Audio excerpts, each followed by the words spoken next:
আমি লিখিব চিঠি দেব তোমায়, পাখি পৌঁছে দিও রোজায়। আমি লিখিব চিঠি দেব তোমায়,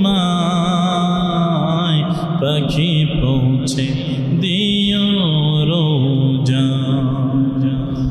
আমি থাকব বসে আশায়, চিঠির উত্তর আসবে আমার গায়। আমি থাকব বসে আশায়, চিঠির উত্তর আসবে আমার গায়। আমি লিখিব চিঠি দেব তোমায়, পাখি পৌঁছে দিও রোজায়। আমি লিখিব চিঠি দেব তোমায়, পাখি পৌঁছে দিও রোজায়। কবে আসবে মদিনার পয়গাম, গায়ে বাঁধব হাজিদের হিরাম। কবে আসবে মদিনার পয়গাম, গায়ে বাঁধব হাজিদের হিরাম। আমি ঘুরব মদিনার চারিপাশ, দু চোখে দেখব সবজে গুম্বাদ। বলুন আমি ঘুরব মদিনার চারিপাশ, দু চোখে দেখব সবজে গুম্বাদ। আমি লিখিব চিঠি দেব তোমায়, পাখি পৌঁছে দিও রোজায়। সবাই বলুন আমি লিখিব চিঠি দেব তোমায়, পাখি পৌঁছে দিও রোজায়। তৃষ্ণায় কাতর আমার মন, তৃষ্ণা মেটাবে কূপ জমজম। সুবহানাল্লাহ বলুন। তৃষ্ণায় কাতর আমার মন, তৃষ্ণা মেটাবে কূপ জমজম। সে পানি মাখব আমি সারা গায়, পাখি পৌঁছে দিও রোজায়। সে পানি মাখব আমি সারা গায়, পাখি পৌঁছে দিও রোজায়। আমি লিখিব চিঠি দেব তোমায়, পাখি পৌঁছে দিও রোজায়। আমি লিখিব চিঠি দেব তোমায়, পাখি পৌঁছে দিও রোজায়। চিঠির উত্তর যদি গোনা পায়, এ জীবন মরণ সবই যে বৃথায়। ঠিক কিনা বলুন। চিঠির উত্তর যদি গোনা পায়, এ জীবন মরণ সবই যে বৃথায়। যে প্রেমের চাদর বস্করণীর গায়, সে প্রেম নসিব করো গো আমায়। যে প্রেমের চাদর বস্করণীর গায়, সে প্রেম নসিব করো গো আমায়। আমি লিখিব চিঠি দেব তোমায়, পাখি পৌঁছে দিও রোজায়। আমি লিখিব পাখি পৌঁছে দিও রোজায়। আমি লিখিব চিঠি দেব, পাখি পৌঁছে দিও রোজায়। আল্লাহুম্মা সাল্লি আলা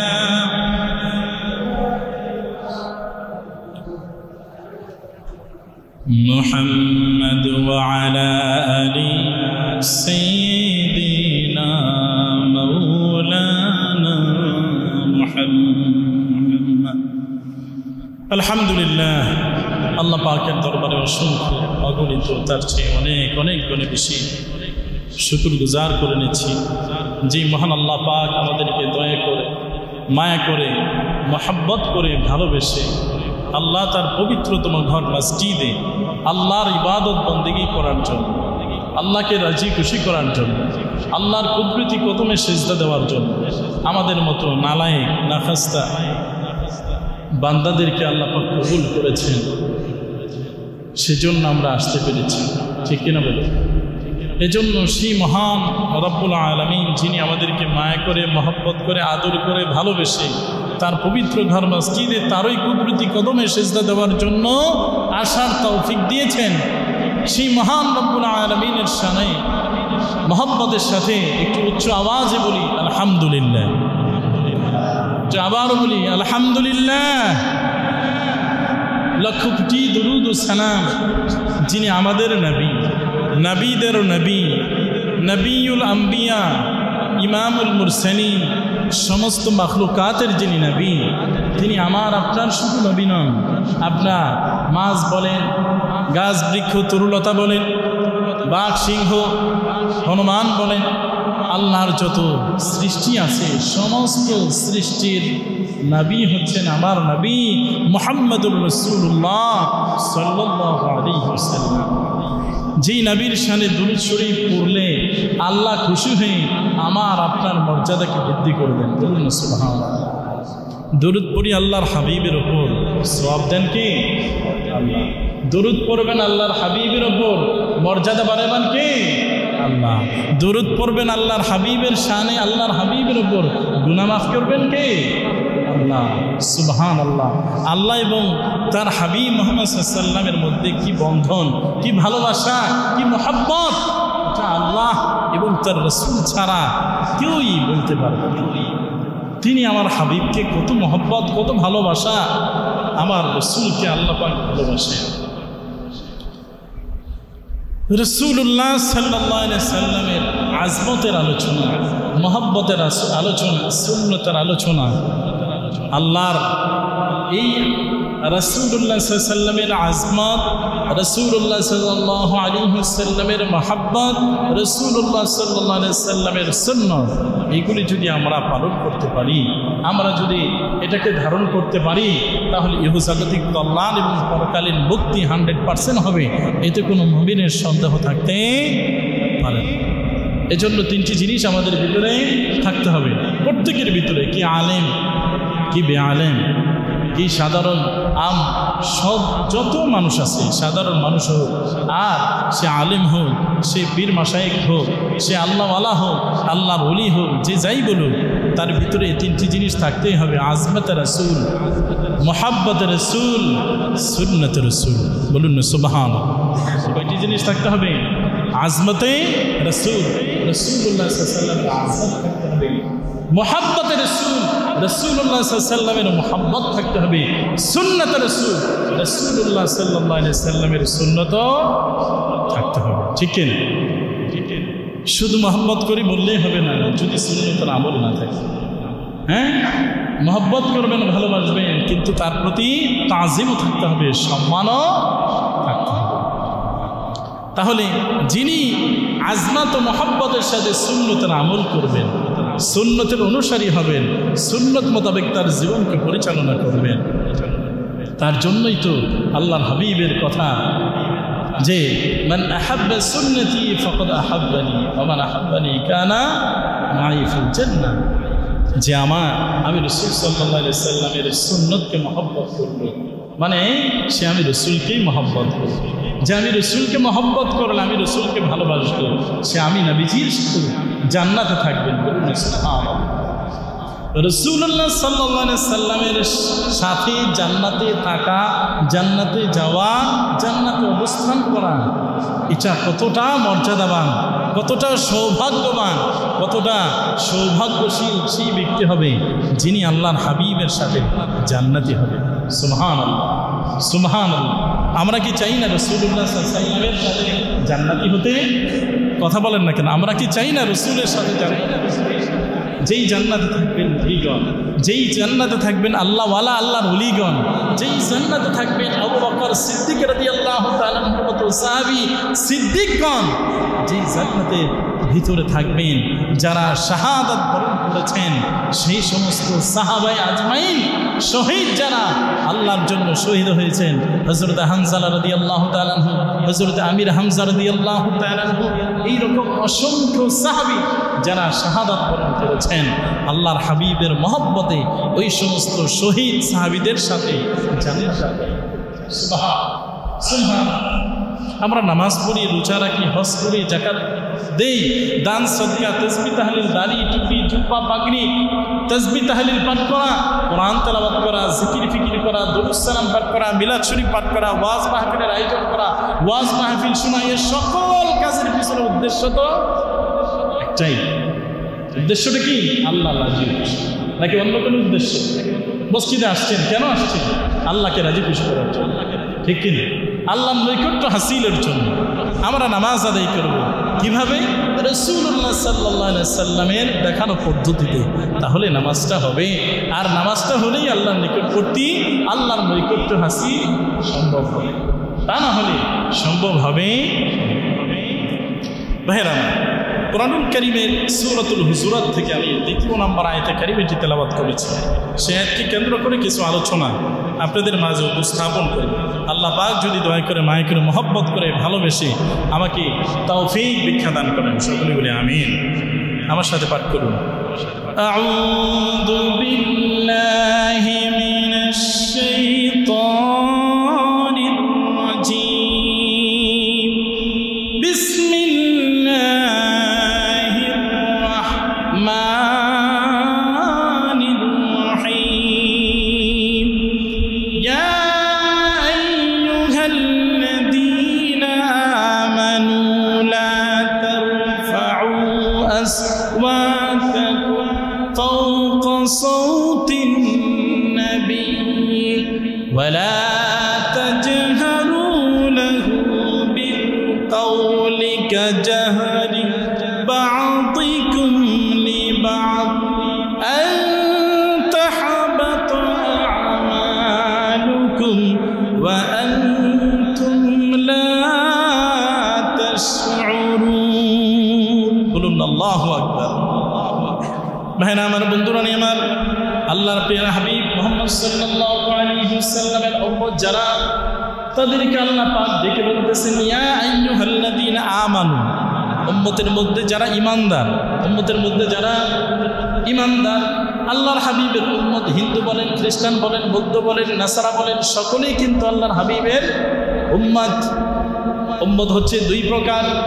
ভাইরা আমার, বন্ধুরা আমার, কিন্তু আল্লাহ পাক ডাকলেন ঈমানদার যারা, তাদেরকে আল্লাহ পাক বললেন, ইয়া আইয়ুহাল্লাযীনা আমানু, হে ঈমানদারগণ, লা তারফা'উ আসওয়াতাকুম ফাওকা সাওতিন নবী, তোমরা আল্লাহর হাবিব মুহাম্মদ সাল্লাল্লাহু আলাইহি ওয়াসাল্লামের শানে, রাসূলুল্লাহ সাল্লাল্লাহু আলাইহি ওয়াসাল্লামের সামনে, রাসূলুল্লাহ সাল্লাল্লাহু আলাইহি ওয়াসাল্লামের সাথে যখন কথা বলো, তোমাদের কথার আওয়াজ নবীর আওয়াজের চেয়ে যেন উঁচু না হয়, জোরে না হয়।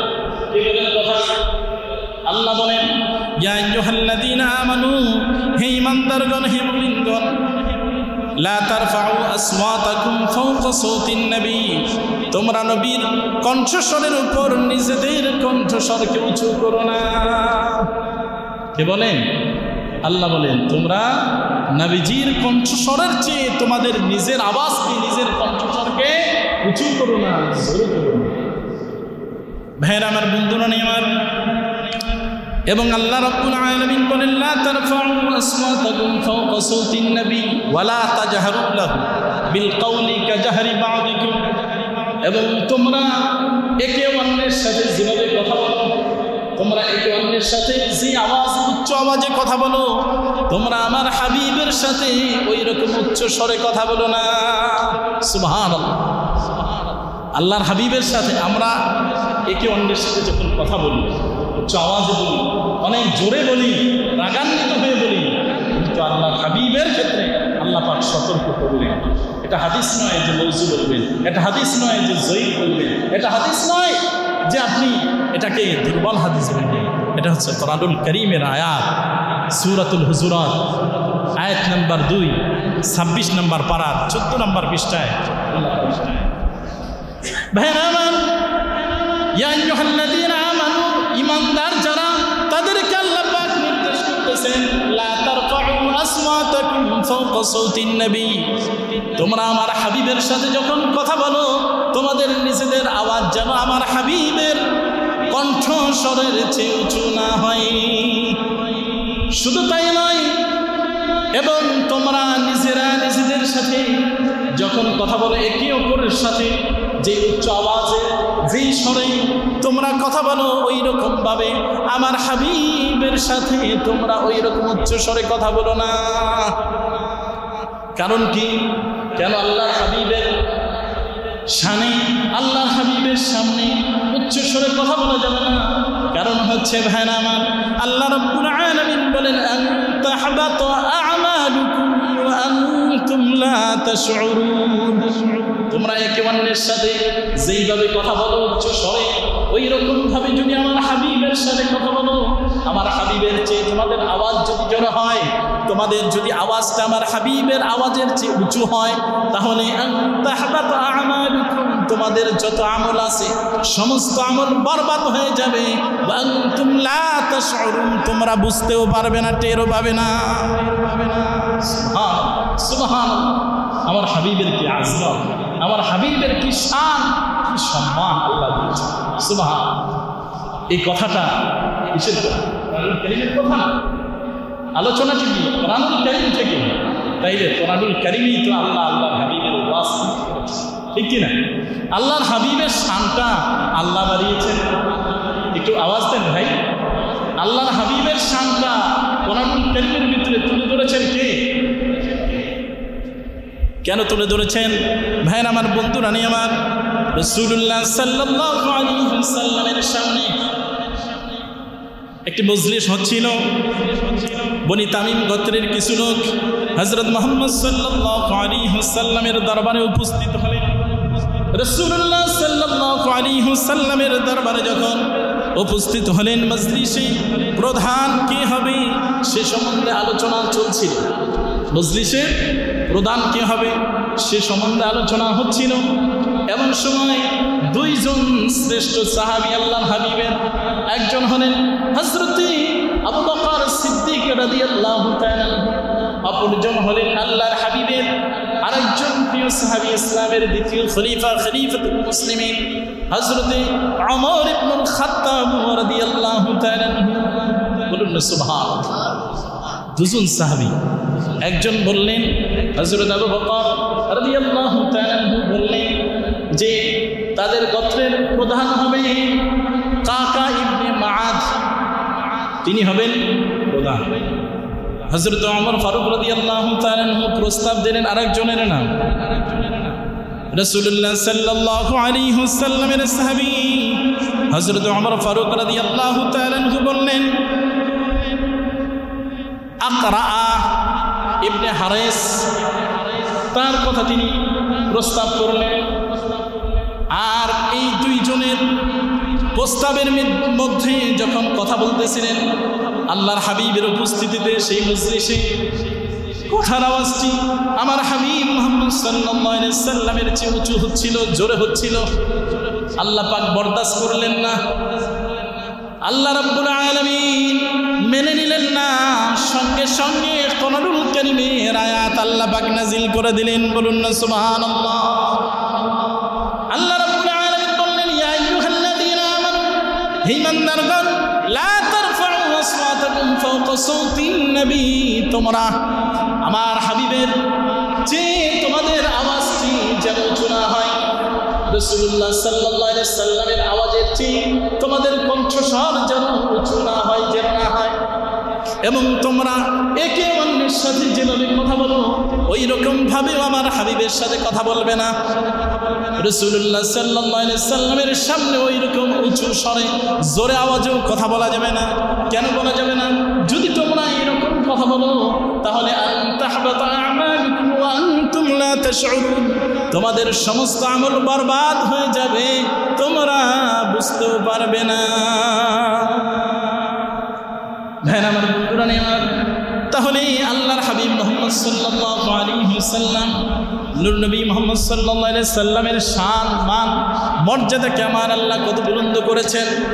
যেমন আল্লাহ রাব্বুল আলামিন পবিত্র কোরআনুল কারীমের সূরাতুল আহজাবের ভিতরে বলেছেন, ইন্নাল্লাযীনা ইউযুনাল্লাহা ওয়া রাসূলাহু লা'আনাহুমুল্লাহু ফিদ দুনিয়া ওয়াল আখিরাহ ওয়া আ'আদ্দা লাহুম আযাবাম মুহিনা।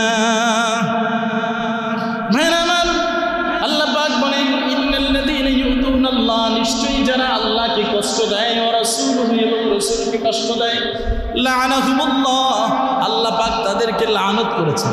আল্লাহ পাক তাদেরকে কি করেছেন?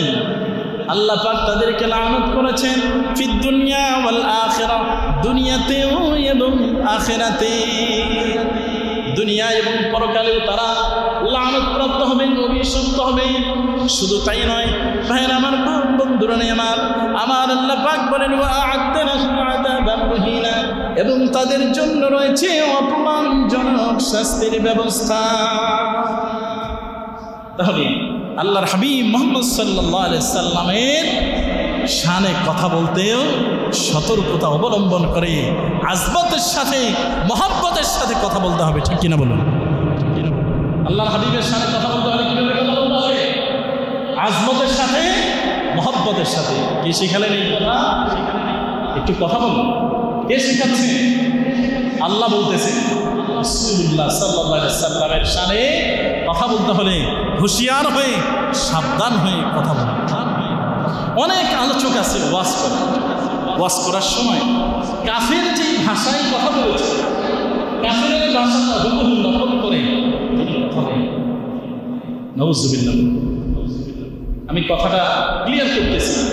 যেমন কাফেররা আমার নবীজির নাম নিতে আদবের সাথে নিছে, কথা বলে আদবের সাথে আমার নবীজির নাম নিছে কাফেররা, আদবের সাথে নেয় নাই, আজমতের সাথে নেয় নাই, মহব্বতের সাথে নেয় নাই। কেন নেয় নাই? তাদের ঈমান ছিল।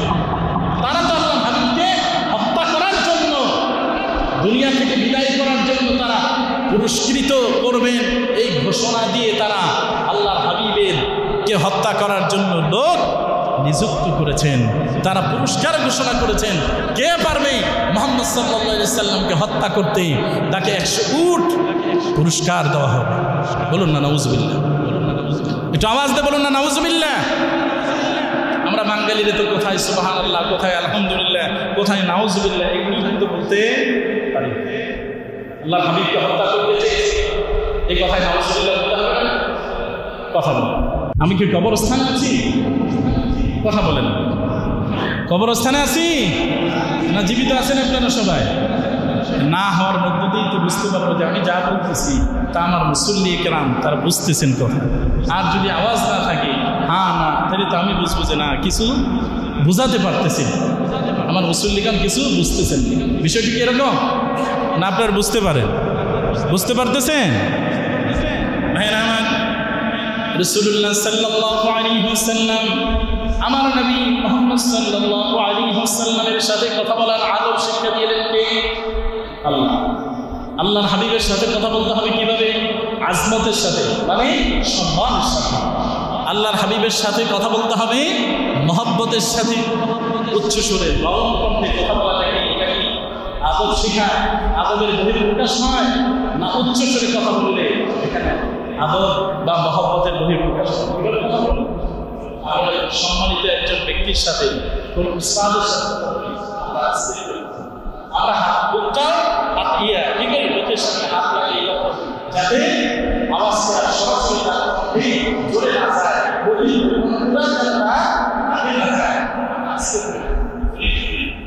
অনেক সন্তান আছে বাপ মাকে অত্যন্ত সম্মান করে, ইজ্জত করে, তারাও কি সমস্যা হলে কি করে? পেশাব করছে, কথার কথা জরুরত হয়েছে, আজকে গিয়ে বাবা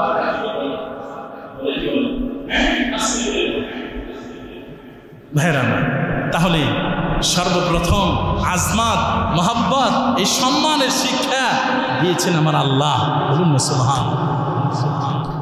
এই জন্য আমি বলতেছিলাম কাফির মুশরিক আছে অনেকেই, যারা কাফির মুশরিকরা ছিলেন আল্লাহর হাবিবের সাথে যেই আওয়াজে যেই ভাষায় কথা বলতেন, বর্তমানেও কিছু আলোচক আছে যারা কাফিরের ভাষায় নবীজির সাথে কথা বলে।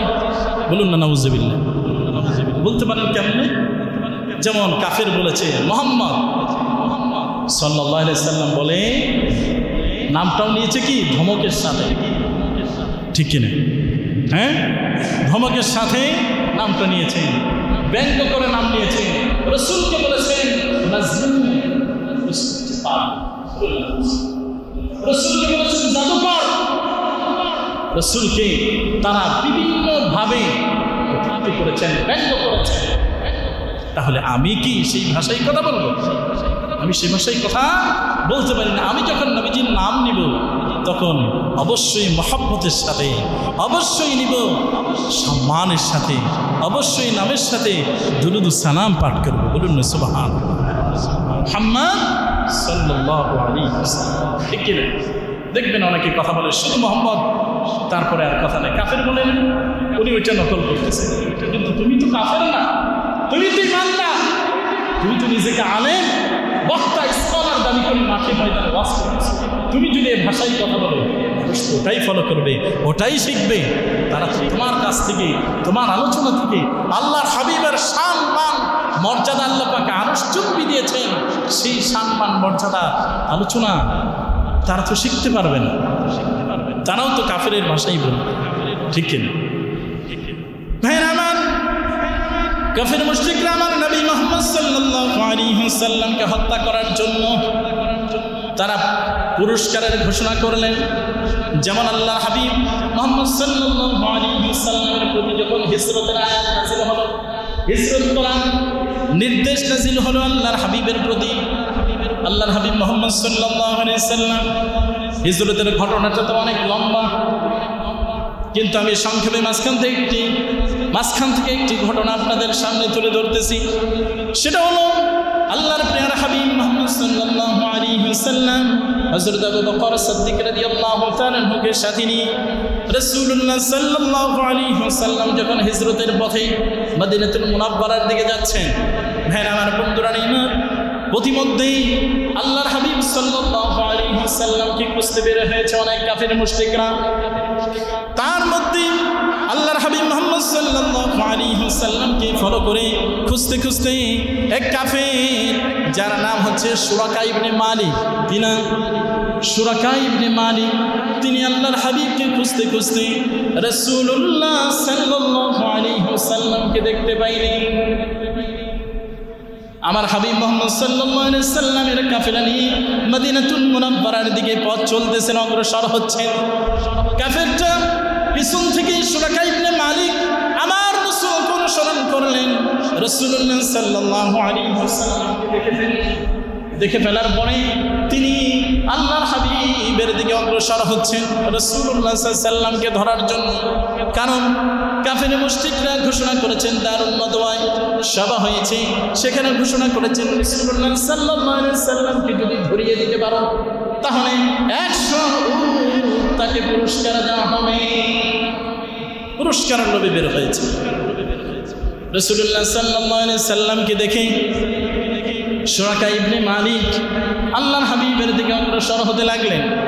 অগ্রসর হতে হতে যখন একেবারেই কাছাকাছি চলে গেছেন, তখন তার ঘোড়াটি এই মরুভূমির রাস্তায় মাটির মধ্যে তিনি হোঁচট খেয়ে সুরাকা ইবনে মালিক ঘোড়া থেকে পড়ে গেলেন। ঘোড়া থেকে যখন পড়ে গিয়েছেন, আবার তিনি কি করলেন? ঘোড়ার উপর উঠে রাসূলুল্লাহ সাল্লাল্লাহু আলাইহি ওয়াসাল্লামকে আবার তিনি ফলো করলেন, আবার ধরার জন্য অগ্রসর হতে লাগলেন। ভাইরা আমার, বন্ধুরা আমার, রাসূলুল্লাহ সাল্লাল্লাহু আলাইহি ওয়াসাল্লামের আজমত, রাসূলুল্লাহ সাল্লাল্লাহু আলাইহি ওয়াসাল্লামের কি মুআজিজা আল্লাহ দিয়েছেন। আবার যখন সুরাকা ইবনে মালিক আমার রাসূলকে ফলো করে অগ্রসর হতে লাগলেন, কিছুদিন যাওয়ার পরে এতটাই নিকটবর্তী আল্লাহর হাবিবের হয়ে গেলেন। আমার হাবিব কোরআন কারীম থেকে তেলাওয়াত করতে করতে মদিনাতুল মুনাওয়ারার দিকে যাচ্ছিলেন। ইয়াসিন ওয়াল কুরআনিল হাকীম ইন্নাকা লামিনাল মুরসালিন আলা সিরাতিম মুস্তাকিম তানজিলাল আজিজির রহিম। বলুন আল্লাহু আকবার। রাসূলুল্লাহ সাল্লাল্লাহু আলাইহি ওয়াসাল্লাম মদিনার দিকে যাচ্ছেন কোরআনুল কারীম তেলাওয়াত করতে করতে, আর সুরাকা ইবনে মালিক আমার হাবিবের এতটাই নিকটবর্তী হয়ে গেলেন যে আল্লাহর হাবিবের পবিত্র জবান মুবারক থেকে পবিত্র কোরআনুল কারীমের তেলাওয়াত তিনি শুনতে পেলেন। বলুন না সুবহানাল্লাহ। কোরআনুল কারীমের তেলাওয়াত শুনতে পাচ্ছেন, এতটাই নিকটবর্তী হয়েছে। হযরত আবু বকর সিদ্দিক রাদিয়াল্লাহু তাআলা বারবার মুখটা ঘুরিয়ে সুরাকা ইবনে মালিককে তিনি দেখেন, সুরাকা ইবনে মালিককে তিনি বারবার তাকিয়ে দেখেন, কিন্তু আমার হাবিব মুহাম্মদ সাল্লাল্লাহু আলাইহি সাল্লাম মোটেও তার দিকে তাকালেন না। সুবহানাল্লাহ। হ্যাঁ আমার বন্ধুরা, নিমার কিছুটা নিকটবর্তী যখন একেবারেই হয়ে গেলেন, সেই শুষ্ক শক্ত মাটির ভিতরে সুরাকা ইবনে মালিকের ঘোড়ার 4টি পাও হাঁটু পর্যন্ত ডেবে গেল। বলুন না সুবহানাল্লাহ। নারে তাকবীর, নারে রিসালাত। সাল্লাল্লাহু আলাইহি ওয়াসাল্লাম সুরাকা ইবনে মালিকের ঘোড়ার 4টি পায়ে মাটির ভিতরে ঢুকে গেল হাঁটু পর্যন্ত। আল্লাহু আকবার। ভাইরা আমার বন্ধুরা, সুরাকা ইবনে মালিক আবার ঘোড়া থেকে পড়ে গেলেন। কোনো রকমে কষ্ট করে তিনি উঠে দাঁড়িয়েছেন, কিন্তু ঘোড়াকে কোনোভাবেই তিনি উঠাতে পারেন না। ঘোড়া যত চেষ্টাই করে ঘোড়া আর ওঠে না। মাটির ভিতরে শক্ত মাটি, শুষ্ক মাটি, সেই মাটির ভিতরে 4টি ঘোড়ার 4টি পাই একসাথে ডেবে গিয়েছে। তিনি শত চেষ্টা করেও যখন ঘোড়াকে আর উঠাতে পারলেন না, তাৎক্ষণিক আর দেরি করলেন না, আল্লাহর হাবিব মুহাম্মদ সাল্লাল্লাহু আলাইহি ওয়াসাল্লামের কাছে গেলেন। রাসূলুল্লাহ সাল্লাল্লাহু আলাইহি ওয়াসাল্লাম তিনি থামলেন, যাত্রাকে তিনি বিরত করলেন। ভাইরা আমার বন্ধুরা, আমার রাসূলুল্লাহ সাল্লাল্লাহু আলাইহি ওয়াসাল্লাম থামার পরে রাসূলুল্লাহ সাল্লাল্লাহু আলাইহি ওয়াসাল্লামের কাছে তিনি ক্ষমা চাইলেন, মাফ চাইলেন। আল্লাহর হাবিব সাল্লাল্লাহু আলাইহি ওয়াসাল্লামের কাছে মাফ চাওয়ার সঙ্গে সঙ্গে ঘোড়াটি পুনরায় উপরে উঠে গেল। বলুন না সুবহানাল্লাহ। ভাইরা আমার বন্ধুরা, আমার হযরত সুরাকা ইবনে মালিক তখন আল্লাহর হাবিবের কাছে ক্ষমা চেয়ে, জীবন ভিক্ষা চেয়ে, তার যা আছে সমস্ত ধন সম্পদ সঙ্গে যাহা কিছু ছিল ঘোড়া সহ সব কিছু আমার হাবিবের খেদমতে তিনি হাজির করলেন। বলুন না সুবহানাল্লাহ। আমার রাসূল সাল্লাল্লাহু আলাইহি সাল্লাম বললেন, এরে সুরাকা ইবনে মালিক, তুমি যেহেতু আমার হাতে কালিমা পড়ে মুসলমান হও নাই, যার কারণে তোমার দেওয়া কোনো কিছুই আমি রাসূল গ্রহণ করব না। তোমার সমস্ত কিছু তুমি নিয়ে চলে যাও, তোমাকে কোনো কিছুই দিতে হবে না। ইচ্ছে করলে আল্লাহর হাবিব তাকে তখন হত্যা করতে পারতেন কিনা? তিনি তো একেবারে বিপদে পড়ে, শুধু তাই নয়, এমন আশ্চর্যজনক ঘটনা তিনি লক্ষ্য করলেন। তিনি এতটা ভয় পাইছেন, ঘোড়া যখন উঠছেন, ওঠার পরে পায়ের যে গর্ত আছে না, এই গর্তের দিকে তাকিয়ে দেখেন যে গর্তের ভিতর থেকে আপনার ধোঁয়া বের হচ্ছে, ধোঁয়া বের হচ্ছে। তিনি এই পরিস্থিতি দেখে এতটা ভয় পাইছেন, ভয় পেয়ে তিনি একেবারেই কি বলবো, ভয়ে একেবারে অন্যরকম অবস্থা তার হয়ে গেছে, যার কারণে কাকুতি মিনিট করে আল্লাহ হাবিবের খেদমতে সব কিছু যা ছিল আল্লাহর হাবিবের খেদমতে হাজির করে শুধু জানটা নিয়ে উনি ফিরে আসতে চাইলেন। রাসূলুল্লাহ সাল্লাল্লাহু আলাইহি ওয়াসাল্লাম কোনো কিছু গ্রহণ করলেন না। তার হাতে, তার কাছে যত ধন সম্পদ যাহা কিছু তার সঙ্গে ছিল, ঘোড়া সহ সমস্ত কিছু দিয়ে দিলেন এবং বললেন, আমি যতক্ষণ পর্যন্ত নিরাপদ অবস্থানে যেতে না পারি ততক্ষণ পর্যন্ত তুমি আমার কথা কাউকে বলতে পারবে না। ভাইরা আমার বন্ধুরা, আমার কয়েকদিন পরে সুরাকা ইবনে মালিক আবু জাহেলকে বলতেছেন, এরে আবু জাহেল, আল্লাহর হাবিবকে খুঁজতে বের হই, রাসূলুল্লাহ সাল্লাল্লাহু আলাইহি ওয়াসাল্লামকে আমি দেখেছি, কিন্তু রাসূলুল্লাহ সাল্লাল্লাহু আলাইহি সাল্লামকে দেখতে পেয়ে আমার সাথে যে আশ্চর্যজনক ঘটনা হয়েছে, সেই ঘটনাটি তুমি যদি আবু জেহেল দেখতে, তাহলে তুমি আল্লাহর হাবিবকে নবী হিসেবে স্বীকৃতি দিতে। বলুন না সুবহানাল্লাহ। তুমি আল্লাহর হাবিবকে আল্লাহর নবী হিসেবে মেনে নিতে। কারণ আমি যে অবস্থা দেখেছি, সেই অবস্থা অত্যন্ত কঠিন ছিল, অত্যন্ত ভয়াবহ ছিল। এজন্য আমি তোমাকে নসিহত করব, সেটা হলো এখনো সময় আছে, তুমি এবং তোমার যারা দলবল লোকজন আছে, সঙ্গী সাথী যারা আছে, তাদেরকে আল্লাহর হাবিবকে হত্যা করা তো দূরের কথা, আল্লাহর হাবিবের বিরততা থেকে তুমি সহ তোমরা সকলেই বিরত থাকবে এবং অন্যদেরকেও বিরত রাখবে। কারণ আমি মনে করি অল্প কিছুদিনের ভিতরেই আল্লাহর হাবিবের শান মান মর্যাদায় তার অবস্থান এত মজবুত হবে, তখন তোমরা আফসোস করবে। যাহাই কি করলাম, যদি আগের থেকেই আল্লাহর হাবিবের সাথে সন্ধি করে সমাধান করে নিতাম, তাহলে আজকে এই বিপদে আমাদেরকে পড়তে হতো না। আমি বিশ্বাস করি অল্প সেকেন্ডের মধ্যে তোমরা এরকম দেখতে পারবে। সুবহানাল্লাহ। তাহলে বিষয়টা সত্য সত্যি এরকম পরিস্থিতি হয়েছিল কি? আল্লাহর হাবিবের হাতে কালিমা পড়ে মুসলমান যখন হতে লাগলেন, মদিনাতুল মুনাওয়ারার, মক্কাতুল মুকাররমার পরিস্থিতি এমন হলো, আস্তে আস্তে সব জায়গায় ইসলামের দাওয়াতি কাজ ছড়িয়ে পড়ল।